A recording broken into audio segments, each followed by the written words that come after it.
আলো মাটির উপরে দেখা যায়। আমার সালাম দিবা, রসুল দাঁড়ায় যাবে, আমার কাছে নিয়ে আসবা। এবার আনবেন রহমতের নবীকে, আমার রবের পার্শ্বে সিংহাসনে বসাবেন। আল্লাহ যখন গরম আওয়াজ দিবেন, লিমানিল মুলকুল ইয়াউম লিল্লাহিল। এই আপনার কি হেদায়েত হয়ে গেছে নাকি? হ্যাঁ, কারো জ্যৈষ্ঠ মাস, কারো সর্বনাশ না। মরাডার মারো কেন, কয় লড়ে কেন? আমার দফা ঠান্ডা হয়ে আর আমি ঘুমাইতে না, বিড়ি টানতে যায়, কওয়াও যায় না। আল্লাহ হেদায়েত দান করুন। হেদায়েত হয়ে গেছে। ভেতরের দীর্ঘ টাইম বসার শক্তি না থাকলে ওই ভাইগো মতো বাইরে দাঁড়ায় শুনবে, ফাঁকে ফাঁকে বিড়িও টাইনে আবার আসবে। সমস্যা কোথায়? ভিতরে ঢুকে ডিস্টার্ব করেন কেন? আল্লাহ হেদায়েত দান করুন।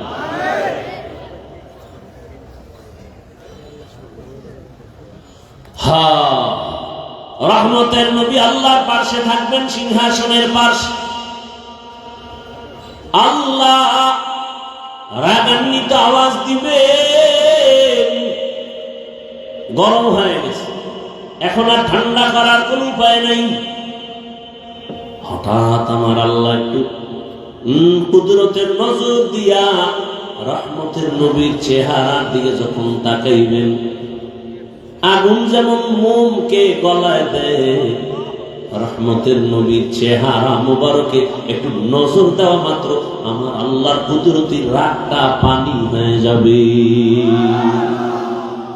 ইমামুল আউয়ালিন আখিরিন বাহরে সাদকা রাহমাতাল লিল আলামিন সাইয়্যিদুল কাউনাইন খাতমুল মুরসালিন আখির আহমদ বুদে ফখরুল আউয়ালিন।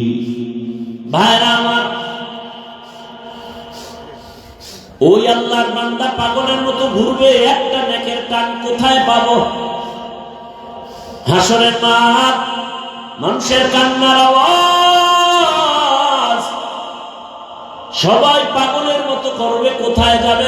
জাহান্নামের আগুনের গরম, সূর্যের গরম, ওদিকে জমিনটা সূর্যের গরমে পুড়িয়ে তামা হয়ে যাবে, না দাঁড়ানো যায়, উপরে গরম, নিচে গরম, চতুর্দিকে শুধু আওয়াজ, জাহান্নামের চিৎকারের আওয়াজ। জাহান্নাম চিল্লাইবে আর বলবে, ও রব্বে কারীম, বেনামাজি গুলো কোথায়? আমার পেটে দাও, আমার পেটে ক্ষুধা। গুনাহগার বেপরদাওয়ালারা কোথায়? আমার পেটে ক্ষুধা, তাড়াতাড়ি আমার ভেতরে দাও। আল্লাহ বলবে, একটু অপেক্ষা কর, আমি বিচারটা শেষ করে তোর বেনামাজগুলো তোর পেটে দিতেছি, বলে খা, মজার মতো পেটের ক্ষুধা নিবারণ করবি। ও আমার যুবক বাবারা, বৃদ্ধ বাবাজি, পর্দার আড়ালের মা বোনেরা, কয়দিন বাহাদুরি, চোখের সামনে লাশ আর লাশ, ঘুমের ভেতরে লাশ, পানির নিচে লাশ, গালির নিচে লাশ, কয়দিন করোনায় লাশ, ডেঙ্গুর লাশ, এক এক করে কত বন্ধু চলে গেল রে বাবা। ওই আল্লাহর বান্দা ঘুরবি, একটা নেক হলে আমি জান্নাতে যেতে পারি। ঘুরতে ঘুরতে সন্তানের পাবে, বাবায় বলবে, এই সন্তান, একটা নেক আমারে দে, আমি জান্নাতে যেতে পারবো। সন্তান বলবে, আমি বাবা ছাড়া দুনিয়াতে আসতে পারি নাই, তুমি যে আমার বাবা বিশ্বাস করি না। যাও, বাবা চোখের পানি ছেড়ে কাঁদবেন, ঘুরবে, কোথায় যাব? স্ত্রীর কাছে যাবে, একই জবাব। মা বাবার কাছে যাবে, একই জবাব। নিরুপায় হইয়া পাগলের মতো কাঁদবে আর ঘুরবে। হঠাৎ করে যখন মালিকের কাছে যাবে, হঠাৎ দেখে এক পাশে বুড়া কাঁদতেছে। ও ডাক দেবে, এই মেয়ে দিকে আসো। তুমি কাঁদো কেন? আমি কান্দি আমার জ্বালায়, তুমি কাঁদো কেন? কয় আমার একটা নেকের অভাব, আমার বহু নেক আছে, তবে একটা নেক হলেই পরিপূর্ণ হয়, জান্নাত পাই। তো কই গেছিল? ছেলে দেয় না, মেয়ে দেয় না, কেউ দিবে পরের কথা, পরিচয় দিতে চায় না, কেউ আমার আপন হয়ে একটা নেক দিল না। এইবার ওই বান্দা বলবে, ভাই আমি এমন হতভাগা জাহান্নামের আসামি,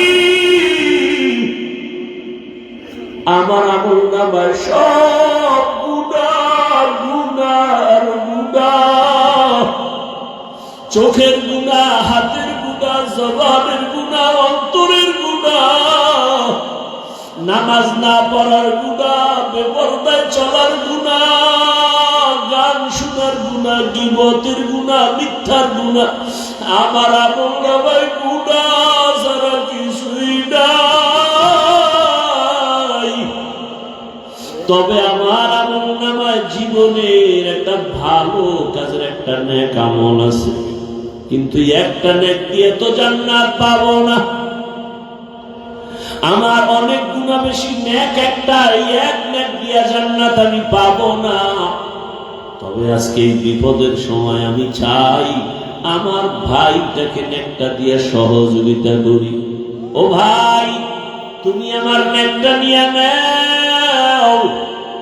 বলে তুমি জাহান্নামে যাবে, তোমার একটা নেক দিয়ে আমারে, তোমার লাভ কি? আমার লাভ তো কিছুই না, তবে একটা তৃপ্তি, আমার একটা ভাইয়ের উপকার করতে পেরেছি, এটাই আমার তৃপ্তি। আমি আমার ভাইয়ের উপকার করতে পেরেছি।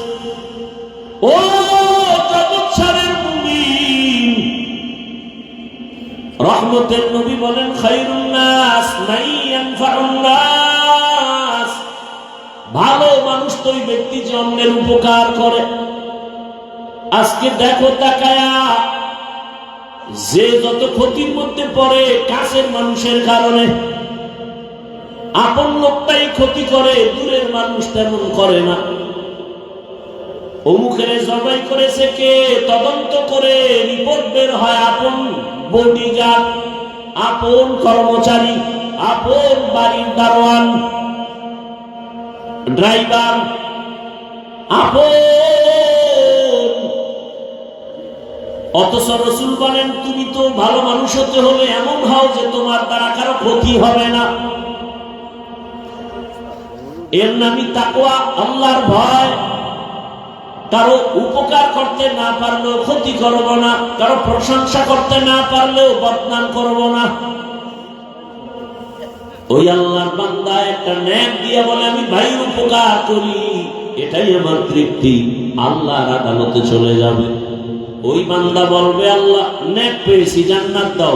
পাইলি কই? ছেলে পায় না, মেয়ে না, কে দিয়েছে? বলে আমার রক্তের কেউ দেয়নি। তবে আল্লাহ আমি হাঁটতেছি, তোমার এক বান্দা চোখের পানি ছেড়ে কাঁদে জাহান্নামের ভয়। ওই বান্দা তার আমল নামায় সব গুনাহ, একটা নেক ছিল, ওই নেকটা আমাকে দিয়েছে। কেন কেন? কথাকে তা আমার সামনে আনো। সামনে আনবে, তুমি কি এর একটা নেক দিছ? বলে হ্যাঁ আল্লাহ দিয়েছে। কেন? তুমি জান্নাতে যেতে চাও না? বান্দা কাঁদতেছে, আল্লাহ আমি যাবো কেন? আমার তো নেক নাই, আমার গুনাহ গুনাহ গুনাহ, হাতের গুনাহ, চোখের গুনাহ, মিথ্যার গুনাহ, গুনার অভাব নাই। তবে আমার ভাই একটা নেকের অভাবে কান্না করে। আমি চাইছি আল্লাহ আমার একটা ভাইয়ের যদি একটু দয়া করতে পারি, একটা নেক দিয়ে, এটা আমার তৃপ্তি। অন্তত আমি জাহান্নামে যাব, তবে আমার ভাইটা জান্নাতে চলে যাবে। আল্লাহ কুদরতে অন্তরে মায়ার জোশ, আল্লাহর কুদরতে অন্তরে রহিম নামের মায়ার জোশ এসে যাবে। আল্লাহ বলবেন, হে গোলাম, যে কঠিন মুসিবতের সময় তুমি তোমার একটা ভাইকে একটা নেক দিয়া দয়া করেছো, আমি মালিকের দয়া তো তার থেকে 1000 গুণ বেশি। আমি আল্লাহ কেন দয়া করব না? না, আমি রহিম নামের ওসিলায় আমি তোমাকেও জান্নাত দিয়ে দিলাম। ইয়া ইলাহি মুঝসে মুঝকো दूर कर, ताके देखो मुझ में तुझको एक नजर। या इलाही तू मेरा माबूद है, या इलाही तू मेरा माशूक है। ও আমার যুবক বাবারা, বৃদ্ধ বাবাজিরা, পর্দার আড়ালের মা বোনেরা, বয়ান শুনলে হবে না, এগুলো অন্তরে ঢুকাইয়া তওবা করে কয়দিন আর দুনিয়াতে বাহাদুরি করবেন। ও যুবক বাবারা, আমি যে এতক্ষণ বয়ান করলাম একবারও কিন্তু বলি নাই আমার মতো বড় হুজুর হও, স্কুল ছেড়ে মাদ্রাসায় যাও বলি নাই, তাবলীগে না গেলে জাহান্নামে যাবে, পীরের কাছে না গেলে জাহান্নামে যাবে বলি নাই। বরং আমি চাই রে যুবক, আমার দেশে মাওলানা মুফতি মুহাদ্দিসের অভাব নাই, আমার দেশে আদর্শবান ডাক্তারের অভাব, আদর্শবান ইঞ্জিনিয়ারের অভাব, আদর্শবান ওসি ডিসিএসপির বড় অভাব। আমি চাই তুমি স্কুলে পড়ো, কলেজে পড়ো, ডাক্তার হও, প্রফেসর হও, ইঞ্জিনিয়ার হও, তুমি একজন ওসি ডিসিএসপি হও, চেয়ারম্যান মেম্বার এমপি হও, তবে আদর্শবান হইও, বেয়াদব হইও না রে বাবা। যদি বেয়াদব মার্কা ডাক্তার হও, লিখে রাখো তাসলিমা নাসরিনের পরিণাম ফলের মতো তোমারটাই হবে। বলতে পারো হাফিজ ভাই ডাক্তার হব, ইঞ্জিনিয়ার হব, তবে আদো বলা হতে হবে, বেয়াদব হব না। এই কথার ব্যাখ্যা কি ভালো করে মনে রাখো যুবক, লিখে রাখো। 3 জায়গায় বেয়াদবি করবা না, লিখে রাখো কসম আল্লাহর, করলেই মরার আগে তোমার ধ্বংস শুরু। কয় জায়গায়? 3 জায়গায় বেয়াদবি করবা না। 1 নাম্বার হলো মা বাবা। মা বাবার সাথে যদি বেয়াদবি করো আর মা বাবা যদি কষ্ট পেয়ে নিঃশ্বাস ফেলে বলে আহ, তোমার ধ্বংস শুরু। 2 নাম্বার জায়গা শিক্ষক, তোমার ওস্তাদ আমার ওস্তাদ, আমার মা বাবা দোয়া করেছেন, এ কারণে বিবারিয়ার ময়দানে চেয়ারে বয়ান করি, কিন্তু বয়ানটা আমার মা বাবা শিখান নাই, আমার ওস্তাদ আমারে ধরে ধরে বয়ান শিক্ষা দিয়েছেন। অতএব ওস্তাদের বয়ান অবদান কম না, ওই শিক্ষকের কষ্ট দিবা না, বেয়াদবি করবা না। যদি বেয়াদবি করো, শিক্ষক যদি কষ্ট পায়, নিঃশ্বাস ফেলে ধ্বংস শুরু হয়ে যাবে। 3 নাম্বার জায়গা উলামায়ে কেরাম, মুরব্বী, এদের সাথে যদি বেয়াদবি করো, নিঃশ্বাস ফেলে তোমার ধ্বংস শুরু হয়ে যাবে। রাস্তায় চলি, মাঝে মাঝে কত ল্যাংটা পাগল দেখি, ইংলিশে কথা বলে, আরবিতে কথা বলে। বিষয়টা কি? ভালো ছাত্র ছিল, বেয়াদবি করে বর্তমার কারণে ধ্বংস হয়ে গেছে।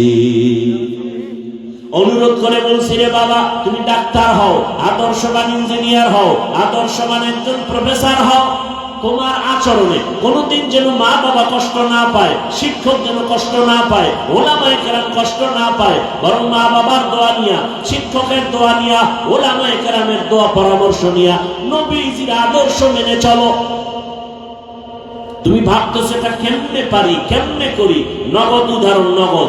তোমার মতো যুবক জীবনে মাদ্রাসায় পড়ে নাই, আলিফ বা তাও শিখে নাই, স্কুলে পড়ে, কলেজে পড়ে, সত্য কথার সাক্ষী দাও, 5 ওয়াক্ত নামাজি নাই, তাহলে ফাইনাল কথা, তুমি পারো না কেন? তোমার কপালে কার জানি বরদোয়া লেগেই গেল। তোমার মতো যুবক রাস্তায় গাড়ি চালায়, নামাজ পড়ে, বলো তুমি কেন পারো না? তোমার মতো যুবক বাবা র্যাব, আর্মি, পুলিশ, বিডিআরের চাকরি করে, 5 ওয়াক্ত নামাজ পড়ে, তুমি কেন পারো না? ও ব্যবসায়ী বাবারা, আপনার মতো কত ব্যবসায়ীরা নামাজ পড়ে ব্যবসা করে, বলেন আপনি কেন পারেন না? ও চাকুরিজীবী বাবারা, আপনার মতো কত চাকুরিজীবী ও সিডিসিএসপির কাজ করে, নামাজ ছাড়ে না। আরে সেদিন এক জায়গায় গিয়ে শুনলাম, টিওনো প্রতিদিন ফজরের নামাজ এলাকায় ঘুরে ঘুরে এক মসজিদে পড়ে। টিওনো তার মানে কি? যে ফজর পরে অন্য মসজিদে গিয়া গিয়া প্রতিদিন, তাহলে সে কত আগে উঠে, তার মানে সে তাহাজ্জুদও পড়ে। আমার জানা মতে কত দলিল চাও?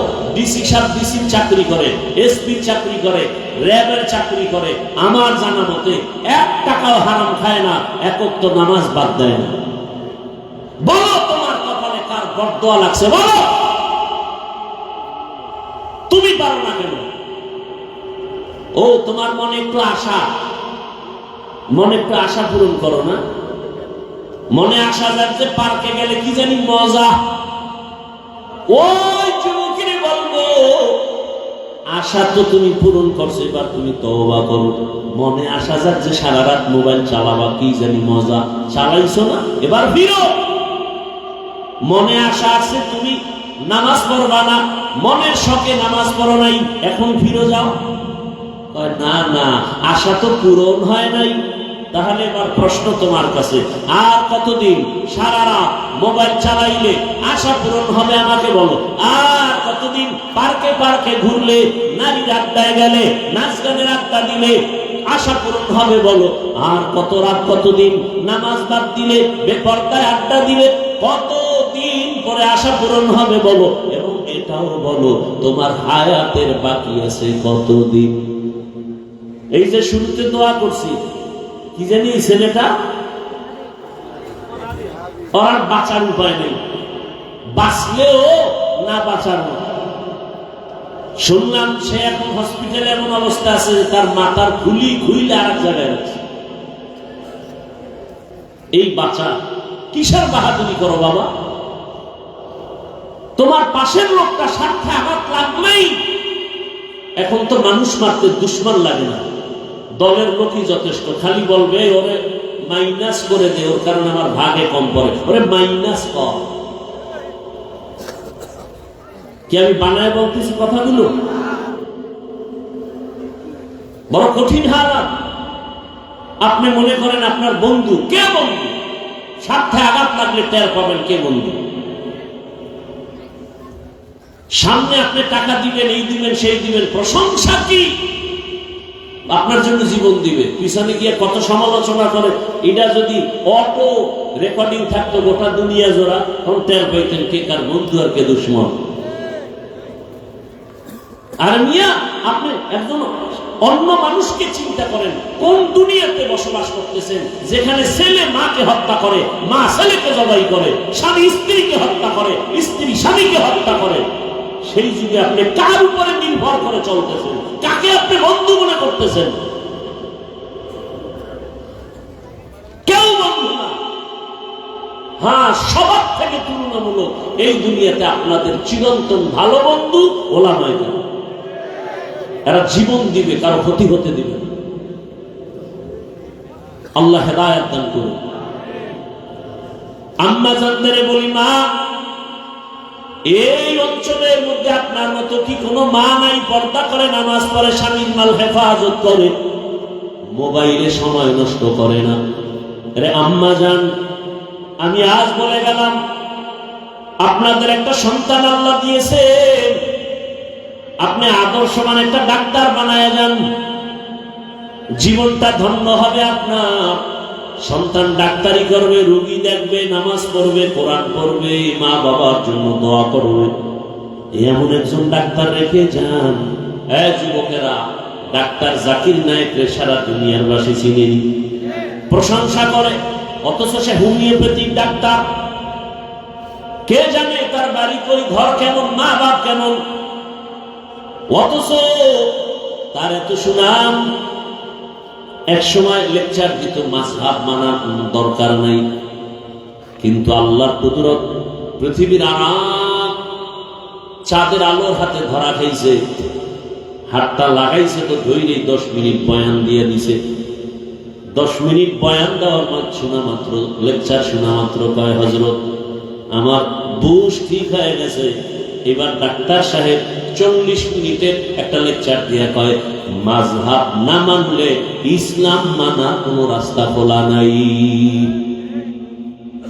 ডাক্তার জাকির নায়েক সাহেব হঠাৎ করে ধরা খেয়ে যেই ব্যক্তির হাতের 10 মিনিটের লেকচার শুনে নিজের বুশ ঠিক হয়ে গেছে, সেই ব্যক্তি বর্তমান দুনিয়া জগৎ শ্রেষ্ঠ একজন আলেম, জগৎ শ্রেষ্ঠ একজন মুফতি। একজন জাস্টিস, যার মাত্র 10 মিনিটের লেকচার শুনতে ইউরোপ, আমেরিকা, লন্ডন, কাতার, কুয়েতওয়ালা জেনারেল লাইনের মানুষ অপেক্ষায় থাকে। ওনার 10 মিনিটের লেকচার শুনবো, আমাদের শিরোইল দাও। মদিনা ভার্সিটি, পৃথিবীর সব জেনারেল লাইনের আলেম ওলামা মিয়া বাদ দেন, ওনার 10 মিনিটের লেকচার শুনতে পাগল গোটা দুনিয়া। জানুয়ারির 12 তারিখ বাংলাদেশে আসবে 1 সপ্তাহের সফরে, জীবনের শেষ সফর। আমার দেশের জেনারেল লাইনের ব্যাংকের লোকেরা, প্রশাসনিক লোকেরা বলছে আমাদের আধা ঘন্টা লেকচারের জন্য দিবেন। আল্লামা মুফতি তকি উসমানী দামাত বারাকাতুহুম, গোটা দুনিয়ার ইংরেজি শিক্ষিতরা পাগল 10 মিনিটের লেকচার শোনার জন্য। ওনার লেখা উর্দু লেখা বই, আরবি লেখা বইয়ের বাংলা অনুবাদ গুলো পড়েন না, দেখবেন কি পরিমাণ জ্ঞান ভেতরে ঢুকান। জাকির নায়েক সাহেব তার 10 মিনিটের কথা শুনে বলে, মাযহাব না মানলে ইসলাম মানার রাস্তা খোলা নেই। ভাইরা আমার, ভালো মানুষ যারা হয়েছে, এই যুবক, তোর মতো সারা রাত মোবাইলে আকাম করলে জীবনে ডাক্তার জাকির নায়েক হতে পারত না। হাসো, নির্লজ্জের মতো হাসো। তোর মতো একটা যুবক গোটা দুনিয়া নেতৃত্ব দিবে, সেই মেধা তো আল্লাহ যুবকের দিয়েছে। নষ্ট করো কেন? আমি তো চাই তুমি এমন ডাক্তার হও, জাকির নায়েকের মতো সারা বিশ্ব তোমাকে চিনবে। এমন ইঞ্জিনিয়ার হও, গোটা দুনিয়া তোমাকে চিনবে। মরে গেলে মানুষের হৃদয়ে অমর হয়ে থাকবে। আর সেই জীবন চাইলে 3 জায়গার দোয়া নাও। কয় জায়গা মনে আছে তো?